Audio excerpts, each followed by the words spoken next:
I am not the I am not the minister, and I have been chosen to begin the service. So welcome. You should have a program, and we always start with a chalice lighting. So I have a volunteer who's going to light the chalice, and as he does that, if you would read on the second page under chalice lighting.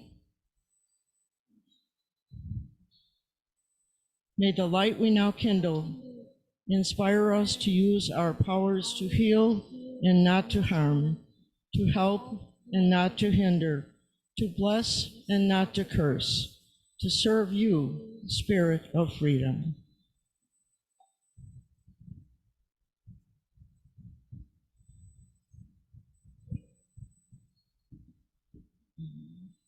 It's lit. Good. Okay. I have been asked to welcome our speaker today. The reason that, Craig, unfortunately, you should have you should have a minister welcoming you here instead of me, but I am so proud to welcome you as my former student, Craig Mohkiber, has had this really stellar career. So that's the emphasis, what Craig has done. I rave about the students that I have had in many years of teaching. And what happens, as far as I was concerned, is Niagara Falls High School always gets slammed. And that's wrong, because we have people like Craig. So please give a hearty welcome to Craig as he comes forward to give his talk. And then if you would entertain some questions, I do want to say that by way of introduction, his employer is the United Nations. He is the director of civil rights? Yes, human rights, which is a really amazing job. So we're so proud of you. So glad that you're back, Craig. If you'll please come forward.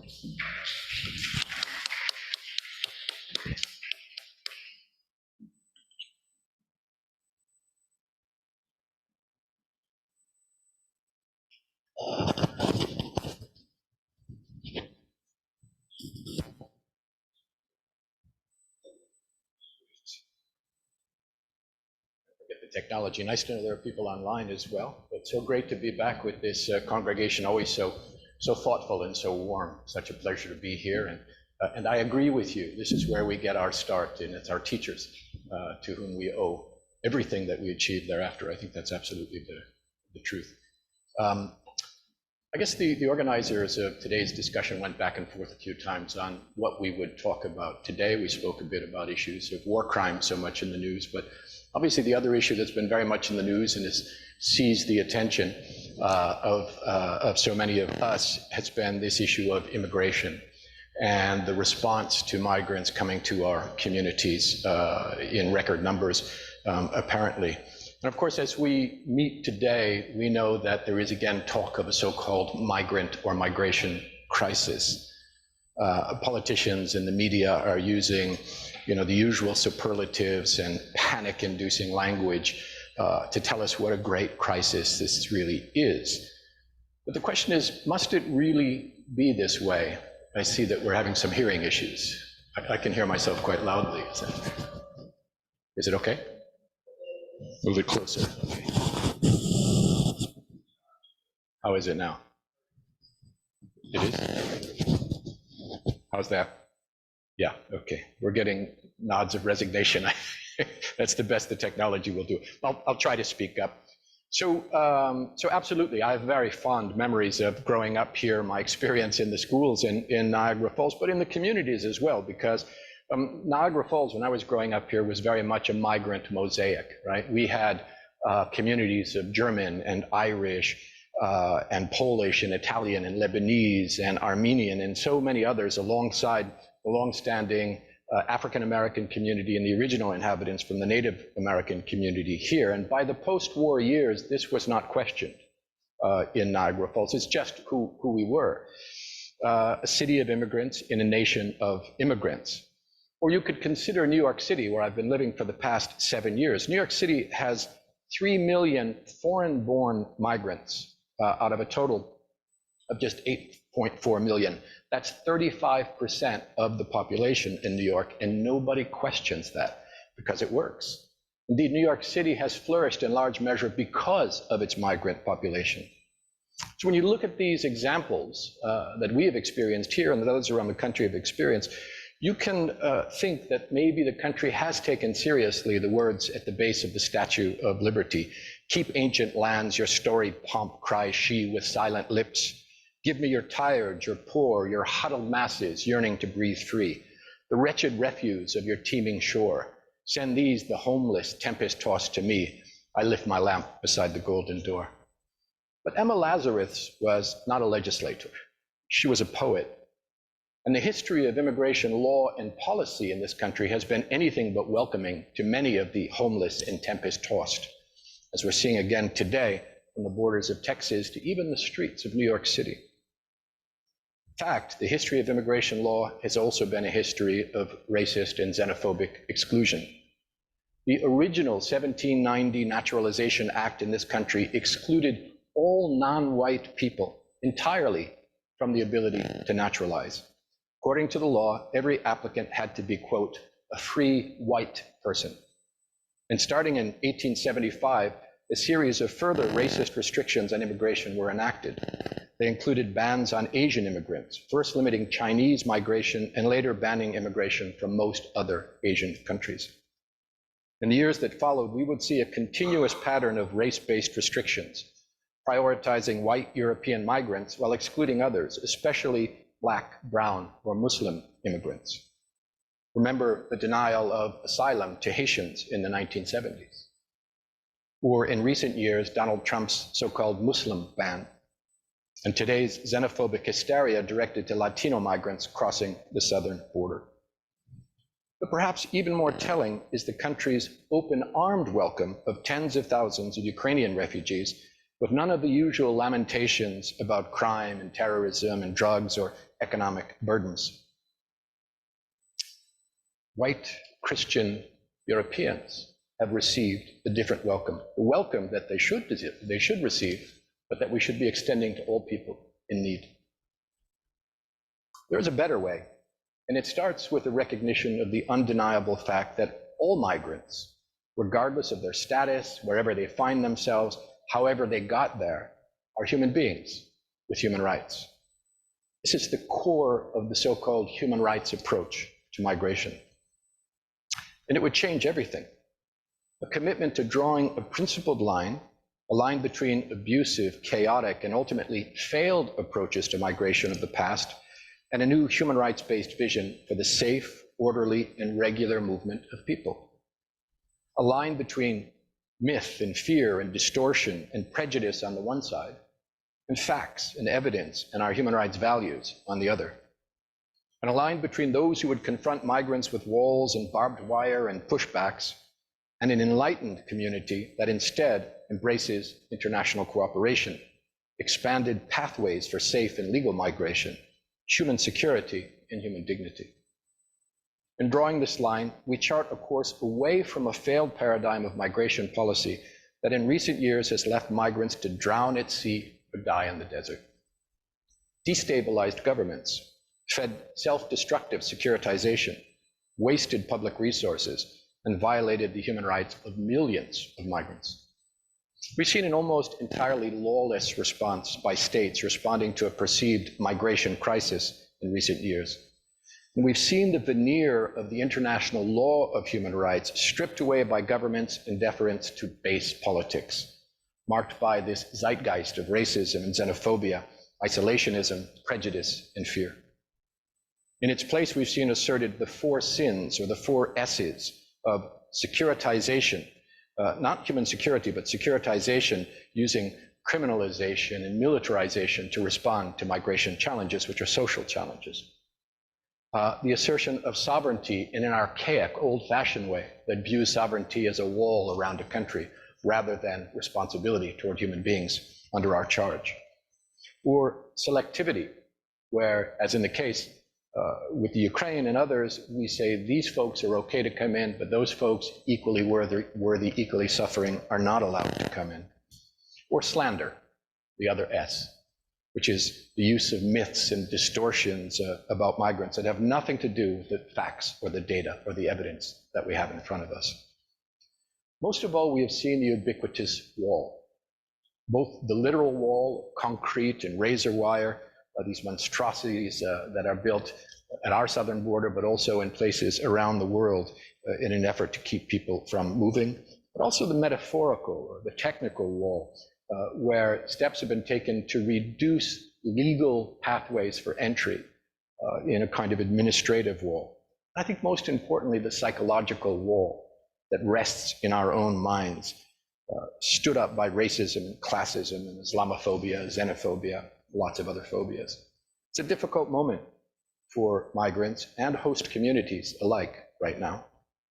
And it's precisely in these moments that I think we have to reaffirm key human rights principles that are already codified in international law and embraced by the community of nations, to proceed in a manner that's fully compliant with these legal and moral obligations toward our fellow human being, to move toward the decriminalization of migration offenses, because merely being out of migration status cannot reasonably be viewed as a crime against persons or property or national security.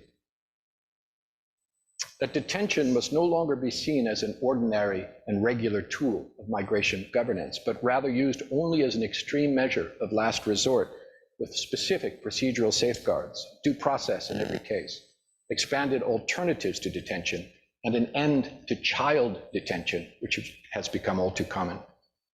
And that migrants in vulnerable situations must be identified, supported, and protected, whether that vulnerability results from personal status like gender or ethnicity or age or disability, or from situational vulnerability that emerges from what has happened to them in their place of origin, in transit, or at borders or at their destination. And that no human being, regardless of their migration status, should be denied food or shelter or water and sanitation or the health care that they need, or exploited by abusive labor practices or sexual abuse. And that those in need of rescue must be aided, and that those who assist them are heroes, not criminals.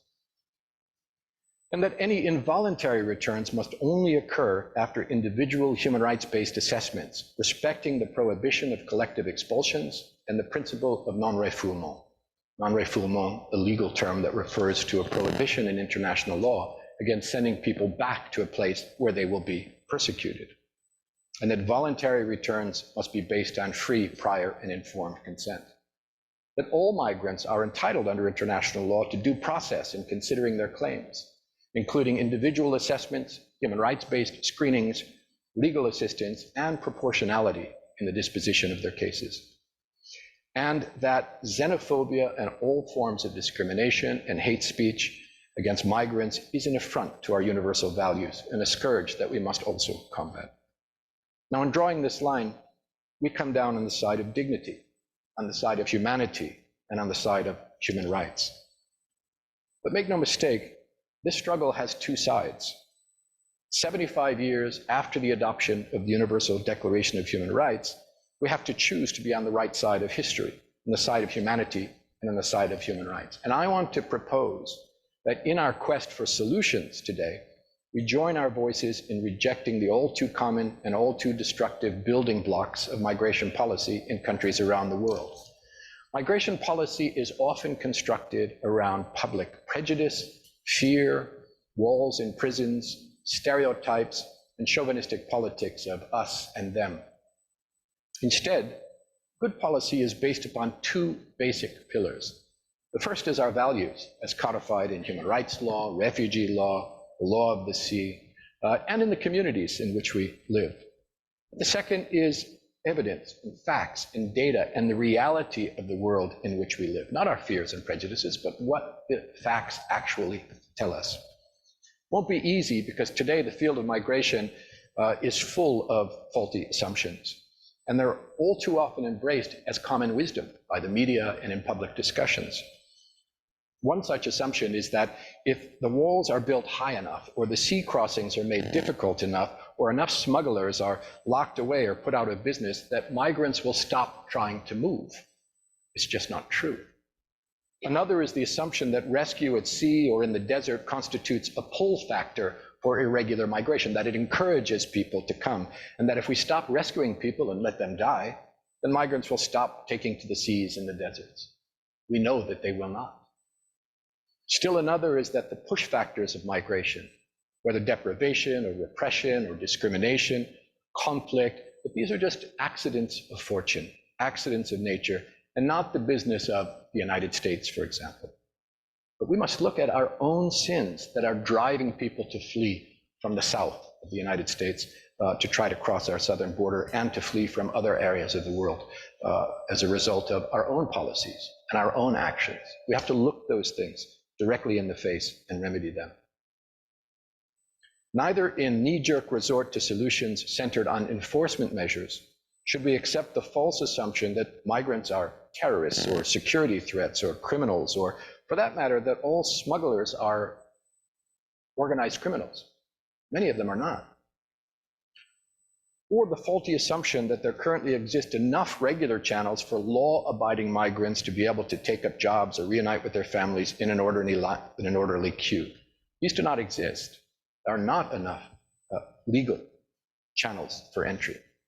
And finally, the assumption that in the sovereign exercise of authority over their own borders, countries are unconstrained in the measures that they can adopt to secure their borders without regard for their international legal obligations for human rights. This is lawlessness. It's not law. So there is a deceptive and dangerous logic to work in these assumptions. If we seek solutions that are effective, humane, and sustainable, they cannot be constructed on these shaky pillars. It should by now be seen as axiomatic that no one who has food to eat, who is safe from torture and rape and from falling bombs, and who has security for his family, education for her children, freedom and hope, no one who has dignity at home or safe legal channels for migration abroad feels the so-called pull of risky boats and uncertain access for the meager existence of a fleeing migrant. So let's be clear today. The often perilous movement of migrants across the deserts and the seas that we're seeing today is rarely entirely voluntary in the true sense of that word. We know that the complex reality of contemporary mobility includes a long continuum of forced migration narratives, whether compelled by persecution or conflict or discrimination, entrenched poverty, environmental degradation, lack of access to decent work or healthcare, education or housing, or the destructive march of climate change, or the effects of US sanctions on poor countries around the world. In other words, human rights violations form the backdrop of these desperate voyages for refugees and migrants alike. Stay home in trembling fear or in gnawing want, or head for inhospitable seas and deserts, and often inhospitable shores. That's the choice. What would you do? Migration policy must not be built on misperception, prejudice, and fear. It must be evidence-based and values-based. We know that currently there are simply not enough regular and legal channels for the movement of migrants. Instead, we're seeing increased restrictions on regular migration, and particularly for low-skilled or low-wage workers, as well as for family reunification, even though we have yawning gaps in labor for key social and economic sectors that we cannot fill without migration. Refugees, too, are often unable to access fair and effective asylum channels. And there is evidence that it is precisely this lack of regular channels, coupled with harsh controls at borders, that have led migrants to turn to the services of smugglers and even to fall prey to traffickers. Indeed, we're now seeing a proliferation of these actors because of our migration policy. Ill-conceived border control measures have contributed to the drawing in of highly organized and sometimes ruthless smuggling and trafficking networks attracted by the profits that can be made in evading these controls. We also know that harsh measures taken to prevent movement do not deter migration. They do damage, but they don't meet their stated goals. There is no empirical evidence, for example, that detention deters irregular migration or discourages people from seeking asylum. If you know what they are running from, you'll see why they don't fear what they are running to. On the other hand, we know that the criminalization of irregular migration leads to unnecessary detention. It heightens the vulnerability of migrants. It opens the door to a wide range of human rights abuses, and it wastes vital public resources that could be used to fill human needs.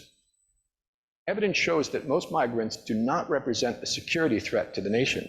Indeed, the data show that migrants have lower levels of criminality than native-born citizens and are a net economic gain for our society. And we know that with absolute certainty, all migrants, regardless of their legal status, how they arrive at our borders, where they started their journey, or their race, religion, nationality, are entitled to enjoy their human rights wherever they are in line with international law. But when migrants are left to wander in the southern desert or to drift for weeks at sea, where actors deliberately refuse to come to the rescue of migrants in distress, where without access to food or water, or where disproportionate force is used to intercept migrants, causing injury or death, these are not just tragic accidents, they are grave human rights violations. And let us recognize this. There is an uncomfortable irony in demands that migrants scrupulously respect the rules, when state action in this realm does not. The starting point of lawful migration policy is the guidance provided by international human rights law and standards set out in the core international treaties and the complementary standards of humanitarian law, refugee law, and the law of the sea. International law requires the rescue of migrants in distress. And on arrival, every individual has the right to an individual determination of his or her status. No one is to be subjected to prolonged or arbitrary detention, discriminatory or arbitrary decision-making, unlawful profiling, as often happens, or disproportionate interference with their right to privacy. And the prohibition of refoulement must be scrupulously upheld for everyone. Specific attention must be paid to migrants who are at particular risk, such as children, pregnant women, persons with disabilities, older persons, and victims of torture or violence or trauma. So international borders are not zones of exclusion or exception for human rights obligations, and policies aimed not at governing migration, but at curtailing migration at any cost serve only to exacerbate the risks posed to migrants and to create zones of lawlessness. Sovereignty is not a shield at borders. Rather, it is a mandate to protect every human being who finds herself there. So states are entitled to exercise jurisdiction at their international borders, but they must do so without exception in a manner consistent with their international human rights obligations. What of the so-called smugglers? Well, here too, it simply makes no sense to lump all so-called smugglers together in an amorphous mass of criminality. From the perspective of protecting human rights, some of these activities are essentially a service of moving people from the dangers of point A to the relative safety of point B. And to equate a caring neighbor who happens to own a boat on the one hand with an organized criminal syndicate on the other is hardly the kind of analysis that's likely to yield effective and humane policies. As we've learned from other policy areas, from responding to the drug trade, to countering terrorism, to fighting trafficking, a disproportionate and overly narrow focus on enforcement without due attention to the complexity of the issues, its causes, and the humanity of its actors will not lead to sustainable solutions. Rather, as history has shown, it's likely to lead to more problems. Properly understood, the solution is not to be found in measures to prevent movement or migration at all. Indeed, migration itself is not a problem. Rather, it is a normal and inevitable feature of the human experience. Human beings have always and will always move in search of opportunities for a better life. But if we truly hope to end precarious and unsafe and disorderly migration, then we have to address the root causes and the push factors of such movement. We have to address the forced displacement of migrants and refugees from countries affected by conflict, unilateral sanctions, poverty, environmental degradation, and acknowledge the international and third country actions and policies that contribute to these situations, including our own actions that contribute to these push factors. And we should not shy away from naming them. Human-induced climate change, the arms trade, unfair development in trade policies, corruption, aggression, foreign occupation, disease, policies that underwrite gross inequalities within and between countries, unilateral sanctions. None of these is entirely homegrown inside a sending country. And no country, sending or receiving, can wash its hands of their causes and consequences. Certainly not our country. So if we want to reduce desperate and risky migration, we might do well to first look at these root causes, these push factors, and how our policies and the policies of other countries contribute to them. Of course, at the same time, a robust and adequately resourced search and rescue infrastructure must be in place where precarious migration is taking place. And sufficient regular and legal channels must be set up for those who are moving in search of dignity and asylum. Now, of course, we know that these are not easy questions. Indeed, the political, economic, social, and legal challenges are many, and they can be daunting. But responding effectively to the challenges and dilemmas raised by irregular migration first requires political will, joined up policy thinking, and a willingness to challenge deeply held but fundamentally flawed assumptions about migration and about migrants themselves. Most importantly, it will require that we acknowledge that the desperate movement of human beings calls for policy responses that are rooted in evidence of the real world in which we live and the human rights norms that define the world to which we aspire. And finally, and I think most importantly, we need to return to empathy. The recognition that if it was you facing violence and deprivation, your daughter in the hands of the rapist, your son in the grip of the murderer, your child dying of hunger, you too would do anything to get over that wall. Warsan Shire is a Somali refugee who has experienced these horrors, and she's also a great poet. And I think for the view through the eyes of those who have been demonized, the migrants themselves, her voice is one of the strongest. She writes, "No one leaves home unless home is the mouth of a shark. You only run for the border when you see the whole city running as well. Your neighbors running faster than you. Breath bloody in their throats. The boy you went to school with who kissed you dizzy behind the old tin factory is holding a gun bigger than his body. You only leave home when home won't let you stay. No one leaves home unless home chases you. Fire under feet, hot blood in your belly. It's not something you ever thought of doing until the blade burnt threats into your neck.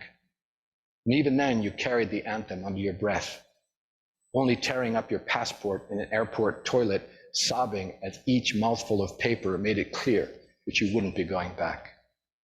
You have to understand that no one puts their children in a boat unless the water is safer than the land. No one burns their palms under trains, beneath carriages. No one spends days and nights in the stomach of a truck feeding on newspapers unless the miles traveled means something more than journey. No one crawls under fences. No one wants to be beaten, pitied. No one chooses refugee camps or strip searches where your body is left aching, or prison, because prison is safer than a city of fire. And one prison guard in the night is better than a truckload of men who look like your father. No one could take it. No one could stomach it. No skin would be tough enough. The go home blacks, refugees, dirty immigrants, asylum seekers, sucking our country dry, Negroes with their hands out. They smell strange, savage, messed up their country, and now they want to mess up ours. How do the words, the dirty looks, roll off your back? Maybe because the blow is softer than a limb torn off. Or the words are more tender than 14 men between your legs, or the insults are easier to swallow than rubble, than bone, than your child body in pieces. I want to go home. Home is the mouth of a shark. Home is the barrel of a gun. No one would leave home unless home chased you to the shore, unless home told you to quicken your legs, leave your clothes behind, crawl through the desert, wade through the oceans, drown, save, be hunger, beg, forget pride. Your survival is more important. No one leaves home unless home is a sweaty voice in your ear saying, leave, run away from me now. I don't know what I've become, but I know that anywhere is safer than here. Thank you.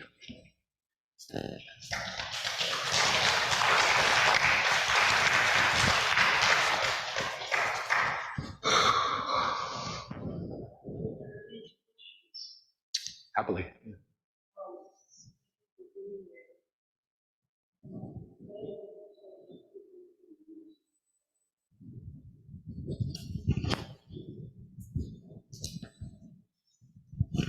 Thank you. Council, am I on? I have a two-part question. I think it was in the early 80s when there was the Cuban migration, and there was a belief that Castro was releasing some prisoners from the jails to come here.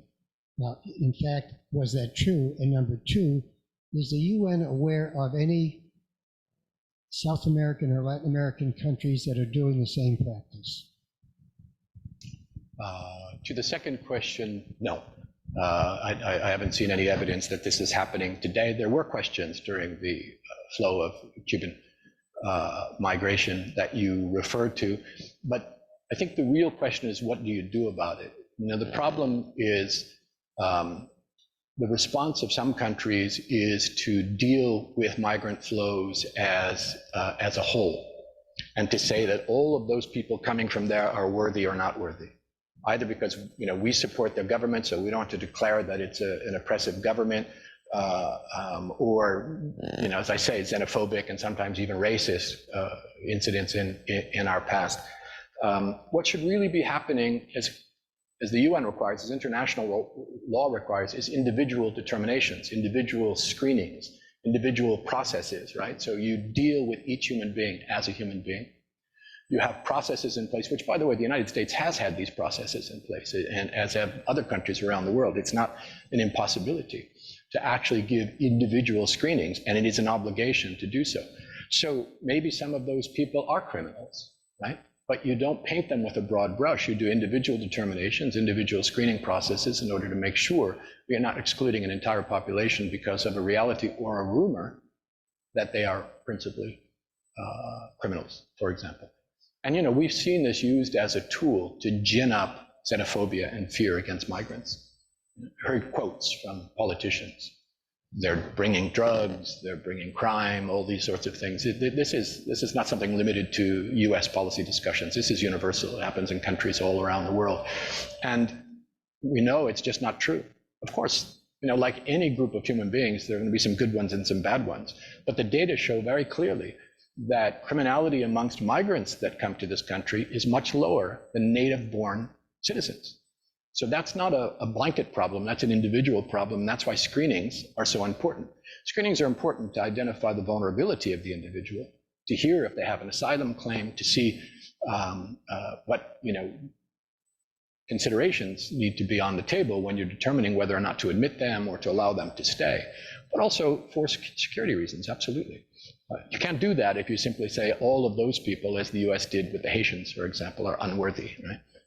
This idea of worthy and unworthy is something we really need to get our arms around and stop generalizing and do individual determinations.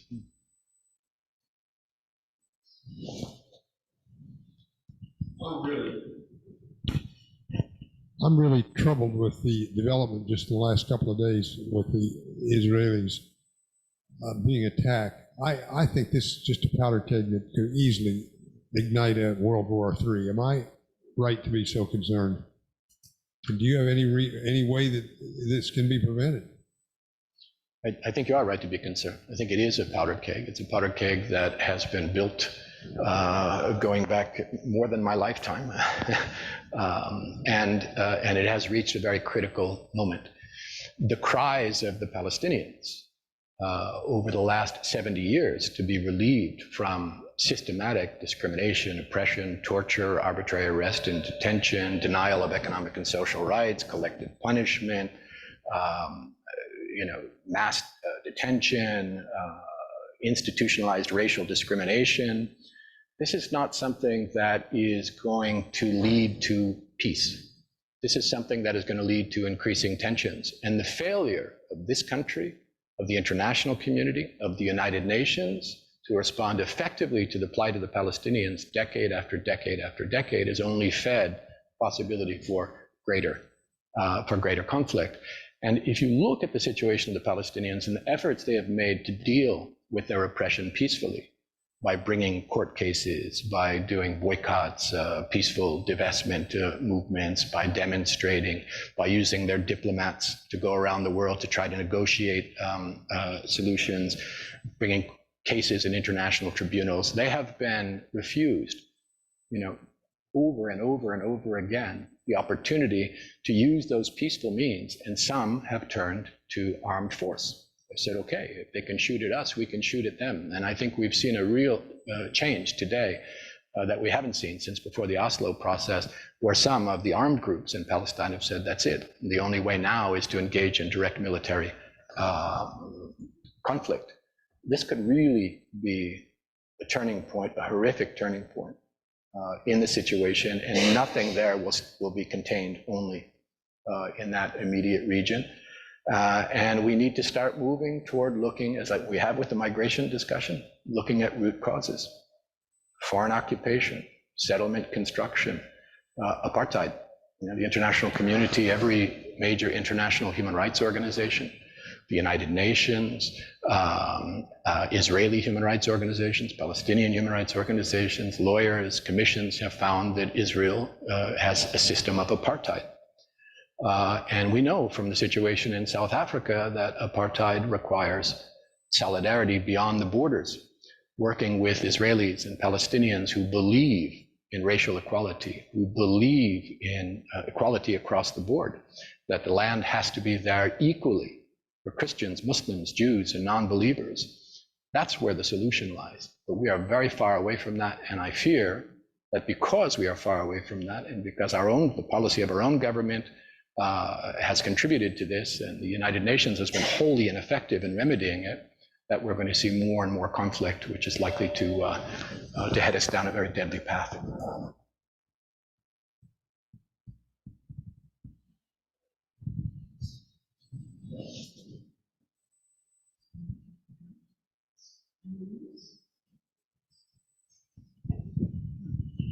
Could you talk about Venezuela and what the situation is there?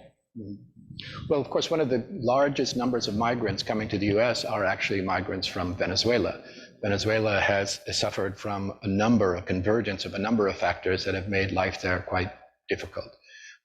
Some of it homegrown, like the mismanagement of an economy by the government that relied too much on Venezuelan oil.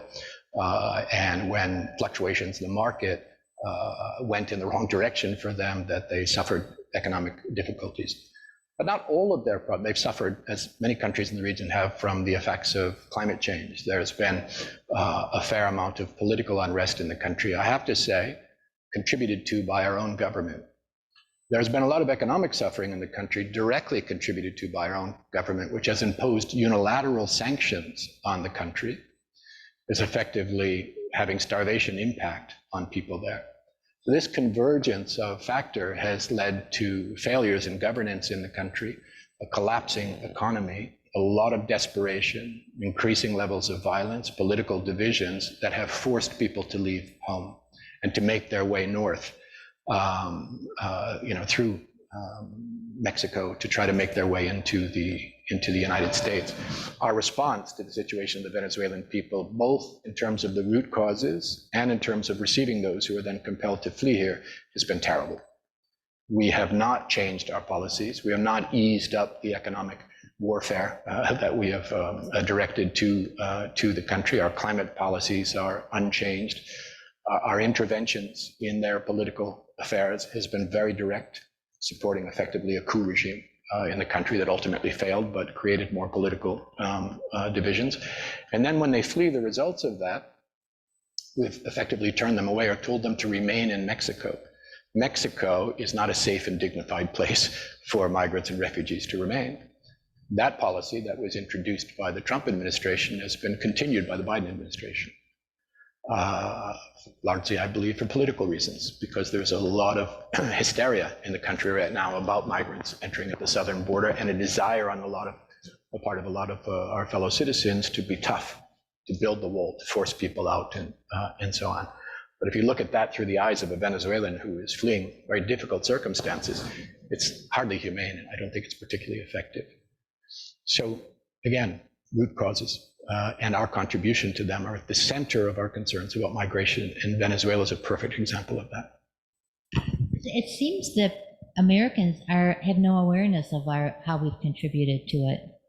No, I don't think that they do. I mean, I think, this is an area, so there are two areas where I think the media falls down terribly, particularly the corporate media in this country. One of them is foreign policy.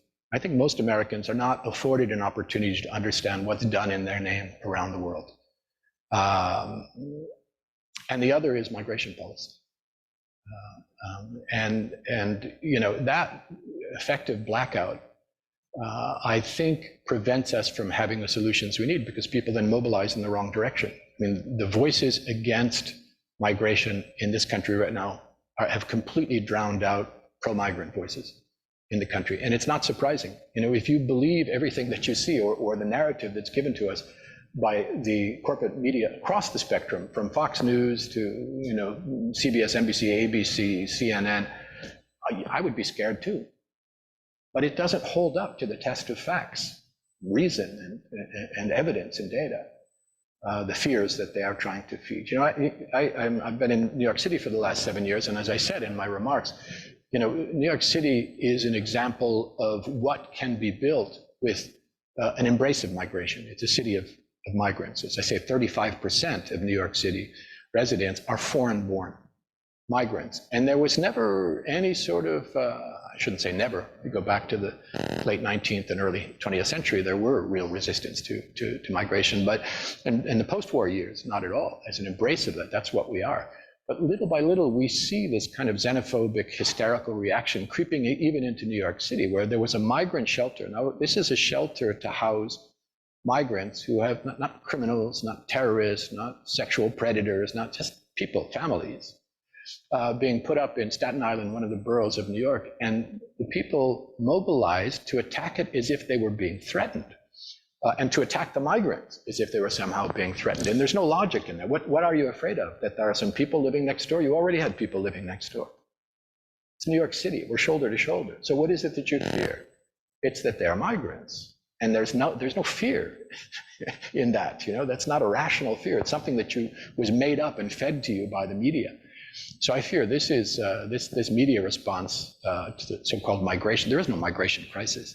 It just, as in Europe, there was no migration crisis. If you look at the numbers, you know, the population of the U.S. versus the number of migrants, it's not a crisis. If you have a rational, well-managed migration system that can distribute people in various areas, make sure that, you know, our social services are adequate for us and for those who are coming to join us, there is no crisis. The numbers are minuscule, just as the numbers in Europe are minuscule.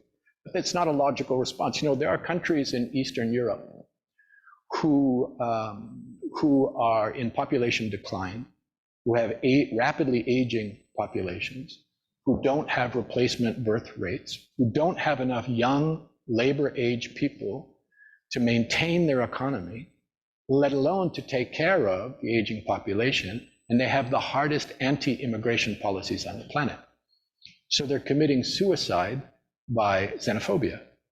They need immigration, just as we do, and yet this irrational fear or opposition to migration is causing them to harm themselves in very real ways. And I think we do the same here, because emotion is so much more powerful than logic and facts and evidence.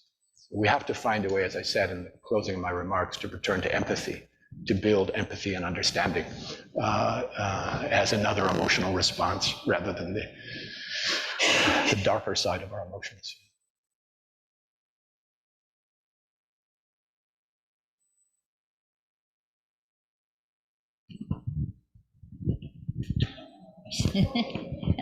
Well, this is something I've been thinking about for a while. Probably a year ago. Thank you for that. You're very, it's so helpful to me. About a year ago, on one of the nightly news programs, a reporter was watching this long line of migrants was when they had the caravan through Mexico. Right. And they couldn't really interview anybody because they spoke Spanish and the reporter didn't. But he came across a woman in the line who spoke English, and he asked her why she was leaving, I think it was a Central American country. And she said, well, I wasn't planning to leave, but I saw it on Facebook. And so I decided everybody was doing this, so I would do it also. So I guess my question is, are there outside influences? Like, what comes to my crazy mind is like, maybe are there Russians going onto Facebook and telling people to come here, come to the United States, it's great for you, you'll love it.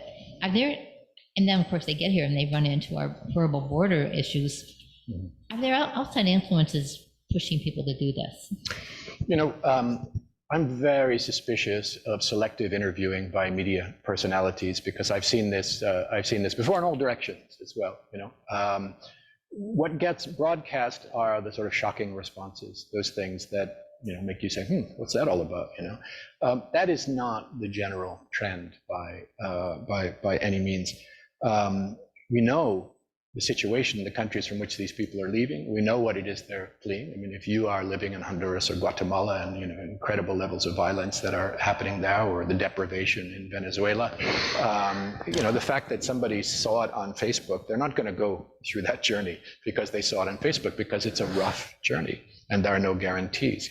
There's another trick that's being used in some media now, which is to say that this is all being orchestrated by the cartels. If you watch Fox News these days, if there's a story about immigration, they'll use the word cartels like every other word, just repeat it to try to create the impression that this is some kind of assault on the US that's being organized by criminal forces. It's just not true. We know that. UNHCR, the Refugee Agency of the UN, the Office of the High Commissioner for Human Rights, the International Organization for Migration of the UN, they have interviewed tens of thousands of people. We know what they are fleeing. We know what they're experiencing. We are present in those countries as well. And there's nothing characteristic about somebody who says, I did it because I saw it on Facebook. That's a tough person who would go through all of that because it was on Facebook. So no, that is not representative of these population flows. Bill, is there anyone on Zoom who wishes to speak? So far, we haven't had anybody speak up, so which we did, because this is a rare opportunity for which we're very grateful. So. My pleasure, Bill. Anyone else care to speak? First of all, I want to thank you on behalf of the congregation for coming here, giving such a wonderful, honest talk of what's happening in our world today. We need to know about it in that kind of detail so we can do something and take some action. In this church and many other churches, other religious institutions are trying to do the same. We hope that everyone gets treated equally. And I have to say, with tears in my eyes, that you are the right person for that job. Thank you. You're going to be missed, but I hope you will come back again. We might bother you again if you choose to do that, and give us some more insights so that we can work as a group as much as possible to make things better for the world. What we do now is the chalice extinguishing. This is an important part in our church. The chalice is our community, whatever that community is, and all are welcome here, regardless of any other barrier. You are welcome here. We extinguish this chalice, but not the light of truth, the warmth of community, or the fire of commitment. We carry these in our hearts until we are together again. All are welcome to go downstairs to Unity Hall for a little coffee, Marie, something like that. Marie has prepared some goodies, so we'd love to see you downstairs if you wish to come. Thank you very much for being here, everybody.